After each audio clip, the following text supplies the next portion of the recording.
A wonderful day here, Blend Miner. Just wanted to show you the system that I've been working on for no specific reason. I mean, it's just for my amusement, really, because I'm bored. I'm currently in vacations from school and I have nothing to do. Anyways, so first thing I'm going to tell you is that this is supposed to be a LED, and LEDs usually like enter in two holes and then whatnot. So, I mean, just look at it, it's kind of like shows what state this current line is. So, if it's grey, it means it's not activated. If it's green, it means this line is being powered. So, what I'm going to do, another thing, notice that every time I choose a wire, its color is going to be random, so yeah, don't worry about the colors. And I'm going to put the wire there. So, I'm going to put another wire, going to move it there. Let's put some other states, not states, lanterns. Let's put some in the middle as well.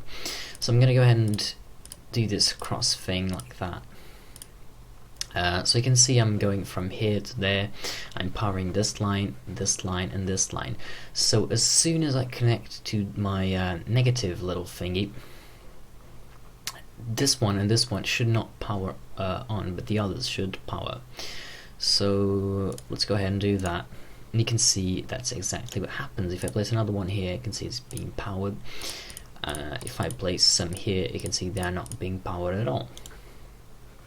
And this, of course, works across the board as well. If you take something and go it like that, can we see that? You can see it. I'm going to just place another one just to ensure. And we connect there. You can see that those are lined up correctly. So, I mean, this wasn't exactly the easiest thing to do in the world. There's a lot of things that need optimization, but I think it kind of works for what it has to do. I haven't tried mass. You know what? Give me a second. Alright, so I've done a loop on every time I calculate again the whole wiring things and which things are powered on or off. So I'm gonna repeat every time I place something, it updates, right? So if I place a cube here, it will calculate everything 10,000 times, and bam, you could see here. This is what happened.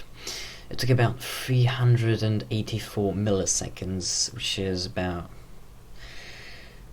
I don't even know. I don't do maths. It's not that much. But I mean, 10,000 is a big number. So if you choose something like, I don't know, let's say 1,000, like, I don't know how many would there be per server, because this is supposed to be on a multiplayer thing.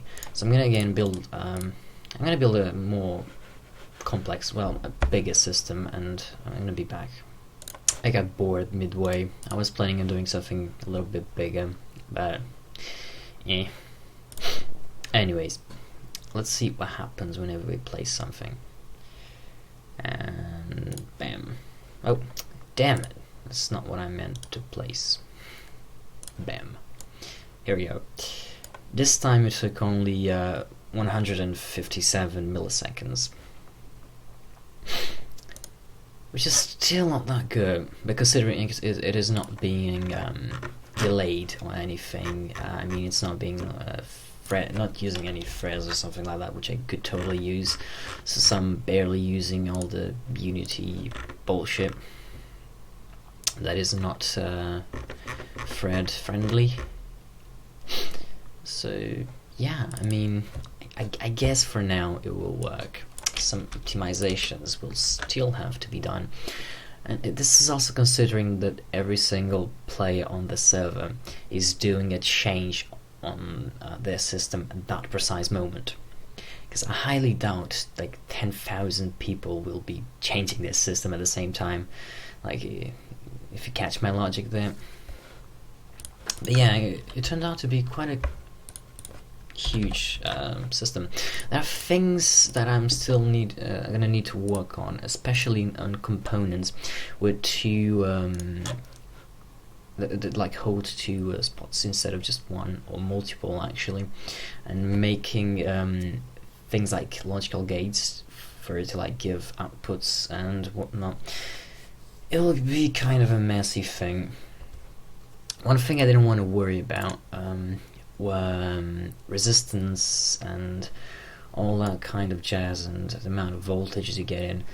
I wanted it to be like something simple, something that you could get used to very quickly without having to understand how things like parallel and serial connections work. And you don't have to worry about delays, so you can make wires go very far away from one another and all that jazz. So yeah,